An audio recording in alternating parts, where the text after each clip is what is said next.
The major reason உங்களை சப்கான்ஷியஸாக affect பண்ணிட்டு இருக்கக்கூடிய ஒரு விஷயம் சினிமா. ஆமாங்க, சினிமா இண்டஸ்ட்ரி உங்களுக்கு தெரிஞ்சோ தெரியாமலேயோ உங்களை அஃபெக்ட் பண்ணிட்டு இருக்கு. உங்களுக்கு தெரிஞ்சோ தெரியாமலேயோ உங்கள் ஃபேமிலி அஃபெக்ட் பண்ணிட்டு இருக்குது. தயவு செஞ்சு கொஞ்சம் யோசிச்சு பாருங்க. கடந்த கொஞ்சம் ஆண்டுகளாக, கடந்த கொஞ்சம் வருஷமாக ஏதாவது ஒரு சினிமா ஆக்டர் நீங்கள் தம் அடிக்காமலையோ இல்லை சரக்கு அடிக்காமலையோ ஏதாவது ஒரு மூவியில் அட்லீஸ்ட் ஒரு சீன்லையாவது அவங்க தம் அடிச்சோ சரக்கு அடிச்சோ கண்டிப்பாக ஆக்ட் பண்ணியிருப்பாங்க. ஸோ இதுலேருந்து சினிமா இண்டஸ்ட்ரி, அது மூவி இண்டஸ்ட்ரி என்ன கன்வே பண்ண வராங்க, இதுலேருந்து நம்மள்கிட்ட என்ன இன்டைரக்டாக புகுத்த வராங்கன்றதை நம்ம என்ன தெரிஞ்சுக்கணும் அப்படின்னா, தம் அடிக்கிறதோ இல்லை சரக்கு அடிக்கிறதோ வந்து வாழ்க்கையில் ஒரு நடைமுறைன்றதை இன்டைரக்டாக தப்பான விஷயத்தை ரொம்ப கீழ்த்தரமாக பொறுத்துறாங்க நம்மகிட்ட. இது வந்து ரொம்ப ரொம்ப ரொம்ப ஒரு தப்பான விஷயம். நிறைய யங்ஸ்டர்ஸ் படத்தை பார்க்குறாங்க, நிறைய சின்ன குழந்தைங்க படத்தை பார்க்குறாங்க. அப்போ அவங்க இன்டைரக்டாக அவங்க சப்கான்ஷியஸ் மைண்டில் என்ன நினைப்பாங்க, தம் அடிக்கிறது சரக்கு அடிக்கிறது இது ஒரு லைஃப்பில் ஒரு பார்ட்டுன்னு நினச்சிக்கிட்டு அதனாலே நிறைய யங்ஸ்டர்ஸும் நிறைய சின்ன குழந்தைங்களும் அடிக்ஷனுக்கு உள்ளாகிறாங்க.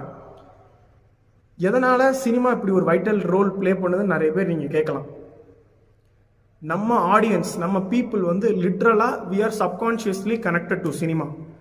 ஒரு படம் பார்க்கும் போது கூட, ஒரு இமோஷனல் படம் பார்த்தோம்னா அதில் நம்ம உள்ள ஃபீல் பண்ணி இமோஷனல் ஆகிறதுலேருந்து, இல்லை ஒரு ஆக்ஷன் படம் பார்க்குறோன்னா அதில் அடுத்த ஹீரோக்கு என்ன ஆக போகுது, அடுத்த வில்லனுக்கு என்ன ஆக போகுதுன்னு சொல்லி எல்லாமே நம்ம லிட்ரலாக சப்கான்ஷியஸாக நம்ம மைண்டில் கனெக்டாக இருக்கக்கூடிய ஒரு விஷயம். அண்ட் அதே மாதிரி ப்ராக்டிக்கலாக நீங்கள் ஒன்று யோசிச்சு பாருங்கள். நிறைய டீனேஜர்ஸ்க்கு வந்து அவங்க அப்பா அம்மா சொல்கிறக்கூடிய விஷயத்தில் அவங்களுக்கு ஒரு மாற்று கருத்து இருக்கும். அவங்க அப்பா அம்மா சொல்கிறதே அவங்களுக்கு பிடிக்காது. நிறைய பசங்க அவங்க அப்பா அம்மா பேசுகிறதே கேட்க மாட்டாங்க.